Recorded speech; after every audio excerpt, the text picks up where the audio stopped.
Muito bem, bom dia, Caféu.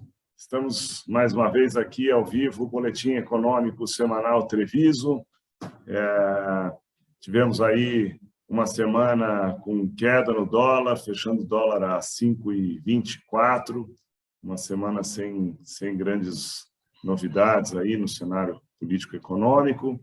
Então vamos lá, Caféu, seja bem-vindo. Vamos fazer a análise aí da semana passada. Bom dia, meu caro Otto, e também a todos que nos acompanham aqui no Boletim Semanal da Treviso. Você colocou, né? O dólar acabou batendo ali as mínimas, assim, abaixo de 5,20, aquela leitura que a gente fez já na semana passada, que tem uma lua de mel aí com o mercado, né, e a entrada do capital estrangeiro no Brasil. Afinal de contas, olhando para frente, nós continuamos tendo boa atratividade tanto na renda fixa como na Bolsa mesmo, né, as ações muito baratas. Então, sem um noticiário econômico muito mais forte, sem tensionamento político, o dólar caiu, né? Na última sexta-feira, um ajuste a 5,24, mas nós tivemos a semana passada a menor cotação do dólar em 5 meses, né? Houve a divulgação da ata do Comitê de Política Monetária, o mercado estava muito interessado nisso, aconteceu na terça-feira, e ali tem uma palavrinha no plural que chamou a atenção: as próximas altas do juro, ou seja, não é a próxima. Então, isso quer dizer o seguinte: há uma preocupação do Banco Central com a inflação. O próprio presidente do Banco Central, o Roberto Campos Neto, na semana passada disse que mais ou menos em abril e maio que ele entende que a inflação ia cair, ainda sobe, porque nós estamos tendo, além do problema do desequilíbrio entre oferta e procura, uma safra prejudicada aqui no Brasil em função da forte estiagem que nós tivemos, a crise hídrica, né? Então, os preços dos alimentos não tendem a ceder. E nós temos uma tensão geopolítica agora, essa questão da Rússia, Ucrânia, e certamente vai impactar, por exemplo, no preço do petróleo, que vai chegar no preço dos combustíveis. Então, por essa leitura, vai ter aumento da taxa de juros. O próprio mercado começou a entender, dada a posição lá da ata do Copom, de que não viraremos o ano mais com 11,75%, não, mas com 12,25%. O Banco BTG Pactual já tinha antecipado essa leitura e, para confirmar isso, saiu há pouco o Boletim Focus, apontando para esse ano, na virada do ano, 12,25%. O Boletim Focus vinha mantendo 11,75% nas últimas 4 projeções. Agora já joga para 12,25%. Inflação, 0,54%, 10,38% em 12 meses. Essa é a grande preocupação, né, de ter ainda uma inflação de 2 dígitos. Se a inflação vai cair a partir de abril, maio, podemos trabalhar com uma inflação para esse ano entre 5,5% e 6%. O Boletim Focus já trouxe um reposicionamento para 5,5%. Eu trabalho no nível de 6%. Mas, o capital estrangeiro, se a Selic bater 12,25%, com uma inflação de 6%, você tem um ganho real de mais de 6 pontos percentuais. Isso é um bom atrativo para as questões brasileiras. Só que fica aquele alerta: visão do curtíssimo prazo. Daqui a pouco, a coisa política vai esquentar aqui e esse capital também pode sair. O Ibovespa teve a 5ª alta semanal na semana passada. Tivemos a prévia do PIB na última sexta-feira, o DCDR, confirmou aquilo que o mercado já previa: 4,5% de crescimento no ano passado. Lembrando que no ano de 2020, em plena pandemia, o tombo foi de 4,1%. O mercado projetava mais de 10%. Foi uma queda menor, então com 4,5%, bom desempenho, puxado principalmente por serviços. Serviços teve uma alta de 10,9% em 2020. Né? O PIB oficial do IBGE vai sair agora no início de março, mas essa aqui já é uma prévia do Banco Central, 10,9%, maior taxa da série histórica, crescimento de 1,4%. Lembrando que o setor de serviços faz parte do setor terciário, juntamente com o comércio. O comércio e serviços representam 70% da economia. Os serviços, mais ou menos metade do setor terciário. Também lembrando que o tombo em 2020 desse setor é 7,8%.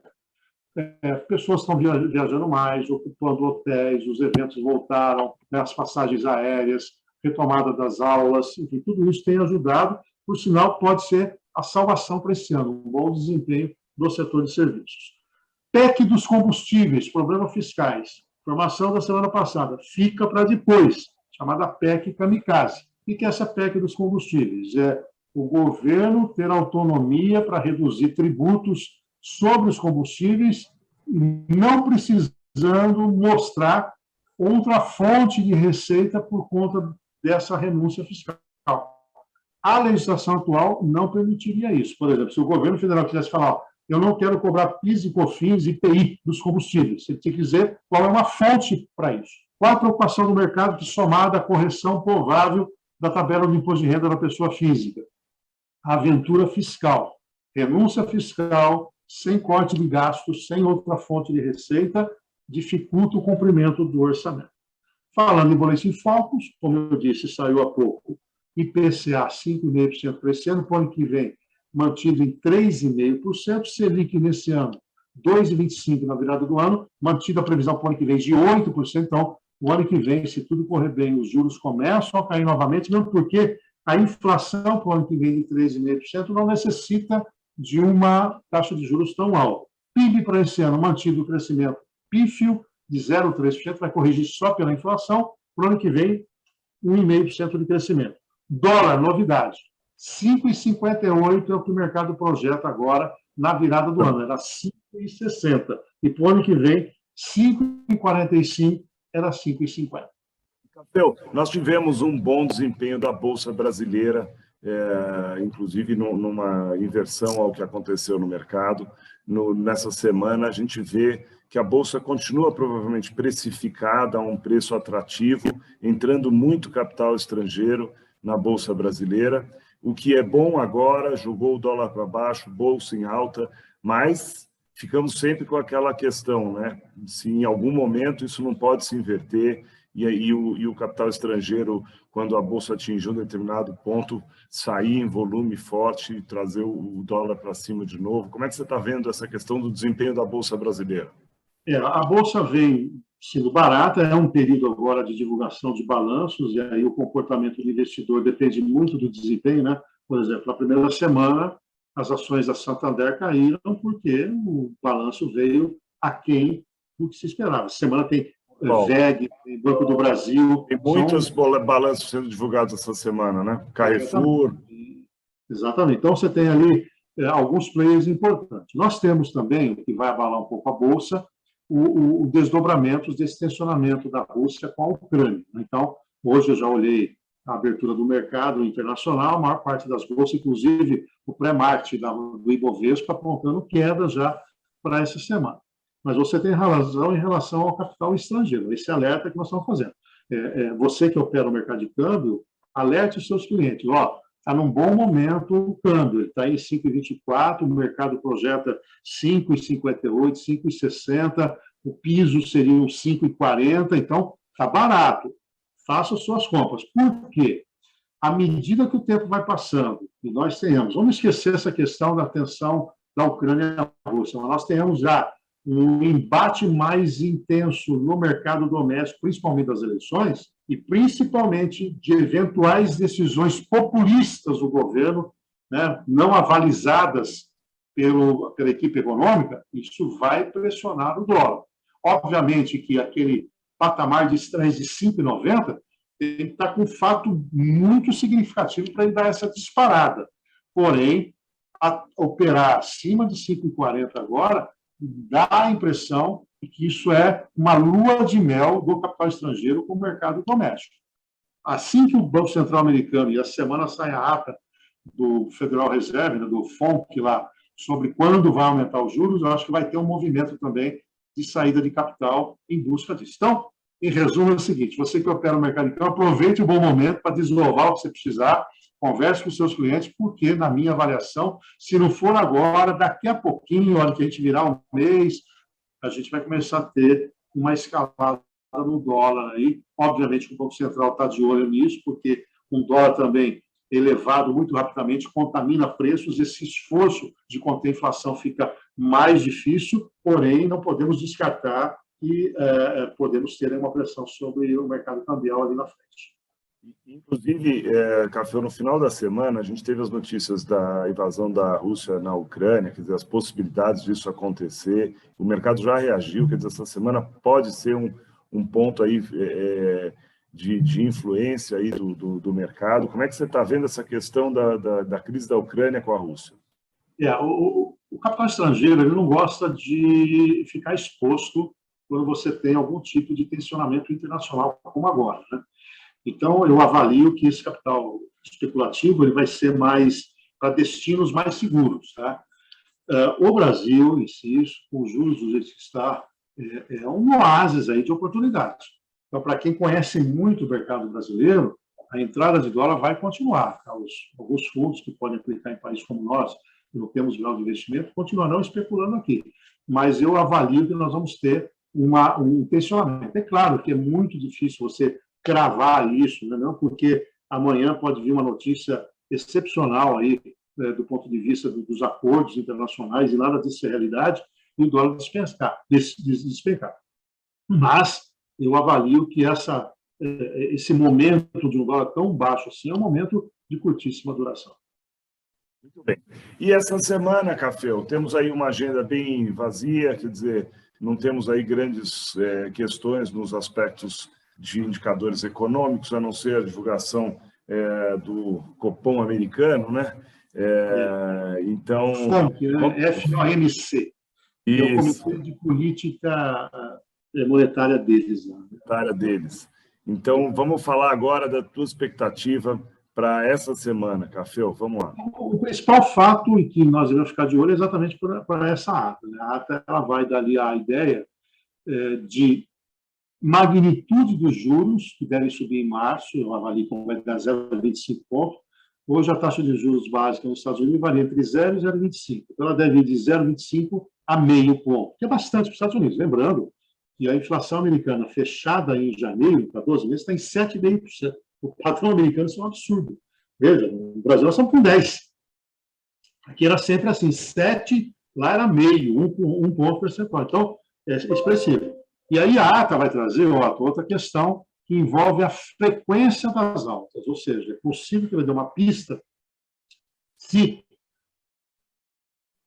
a cada reunião vai ter um pequeno incremento na taxa de juros ou não, tá? E como é que vai ser o tamanho dos estímulos monetários, se é que ele vai existir. Então, esse é o principal fato da semana. Amanhã a gente fica de olho no IGP-10, que é uma prévia do IGPM, né? Então, Fundação Getúlio Vargas, e também sai a inflação ao produtor nos Estados Unidos. A inflação ao produtor nos Estados Unidos está na casa de 20% ao ano, 10,7% ao ano, absurdamente alta para os padrões americanos. E vai sair a inflação na China também. Dependendo de como é que ela venha, também pode ter uma reação no mercado. Lembrando que na China, diferentemente do resto do mundo, lá está tendo estímulos monetários. Por quê? Porque o padrão de crescimento deles é de 8, 9, está na casa de 5, 5,5. Mas cá entre nós também não dá para você crescer a economia infinitamente a 10%. A gente tem que continuar se habituando aí a um crescimento de 5 a 5,5%. Quarta-feira, fluxo cambial no Brasil, aí sai a ata do Comitê de Política Monetária americano. Quinta-feira, reunião do Conselho Monetário Nacional no Brasil e pedidos de desemprego nos Estados Unidos. E na sexta-feira, uma pauta muito fraquinha, nós vamos ficar mais de olho nos discursos dos dirigentes do Banco Central americano.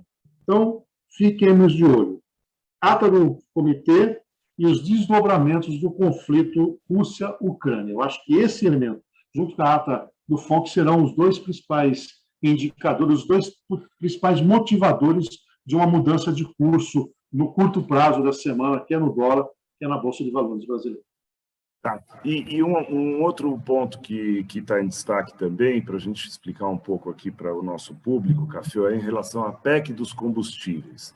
Né? A PEC dos combustíveis, semana passada, teve, na verdade, um adiamento, não é nada que ainda tenha resolvido essa questão, ela mexe com os aspectos no Brasil, de impostos, de déficit público. Explica para a gente o que aconteceu na semana passada com a PEC dos combustíveis, quais são as perspectivas para essa semana ou para as próximas, e o assunto PEC dos combustíveis. O governo federal teve essa ideia e teve adesão no Senado Federal e conseguiu o mínimo de assinatura para essa proposta de emenda constitucional andar. Qual que é a ideia do governo federal? Ter a possibilidade constitucional de mexer nas alíquotas de tributos dos combustíveis quando ele entender como necessário. Na situação atual, na legislação atual, Se o governo renunciasse, por exemplo, PIS e COFINS do combustível, ele teria que mostrar uma nova fonte, uma fonte alternativa de receita. Por exemplo, teria que aumentar o IOF, teria que aumentar o IPI para outros setores, na legislação atual. Se emplaca essa PEC, daria essa autonomia ao governo federal para fazer essa mexida. Qual é a preocupação dos operadores de mercado? Fazer isso sem cortar gasto, tudo bem, você não mostra qual é a fonte de receita alternativa, mas vai cortar gasto? Não vai. Então você vai ter problema na execução orçamentária. Um ano sem tributos de combustível equivale a 100 bilhões de reais de renúncia fiscal dos impostos federais e estaduais. E a PEC contemplaria, inclusive, os impostos estaduais, o ICMS principalmente. Então, e tem a CID também nesse meio. Além disso, lá no Congresso há uma discussão para o reajuste da tabela do imposto de renda das pessoas físicas. É tida como uma decisão populista, não obstante necessária. Né? Foi promessa de campanha do Bolsonaro, ele quer oferecer isso à classe média brasileira para ver se ele conquista voto. Renúncia fiscal, de novo, vai abalar o orçamento. Também chamou a atenção a adesão à PEC dos combustíveis, voltando nela, do filho do presidente Flávio, dizendo, olha, em ano de eleição, nós não temos que ficar pensando em cumprimento de orçamento. Ou seja, do lado da equipe econômica, comandado por Paulo Guedes, um olhar dizendo, meus amigos, não façam isso, porque vai ter um preço, né? Porque se há uma aventura fiscal, o mercado vê incerteza, aumenta o risco Brasil, eu quero mais taxa de juros ingessa a economia, gente não querendo aplicar capital no Brasil, aumenta a cotação do dólar, resumo da ópera, inflação. Inflação sem crescimento econômico. Então, essa é a grande preocupação nesse momento. O Rodrigo Pacheco, presidente do Senado, falou, nós vamos deixar para depois isso. Vamos ver como é que a equipe do Bolsonaro, a equipe política do Bolsonaro se comporta, mas esse talvez seja o maior risco que nós temos esse ano do ponto de vista da condução econômica. A aventura fiscal. Lembrando que o mercado sempre leva em conta, nas boas economias, o tripé. Metas de inflação, o Brasil tem, não tem cumprido, mas tem, trabalha para isso.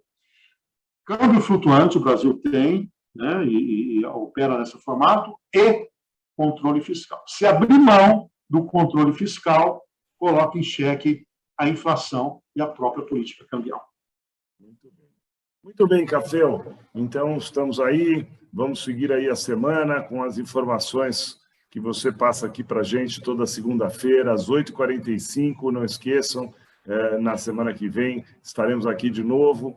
Aproveitando também que vamos divulgar agora o boletim, já vamos divulgar imediatamente aqui o boletim por texto e o boletim rápido, que o Caféu faz um resumo do que tudo que conversamos aqui em 2 minutos. Muito obrigado, Caféu, até a semana que vem e continuamos aí bem informados. Muito obrigado. Valeu, boa semana a todos.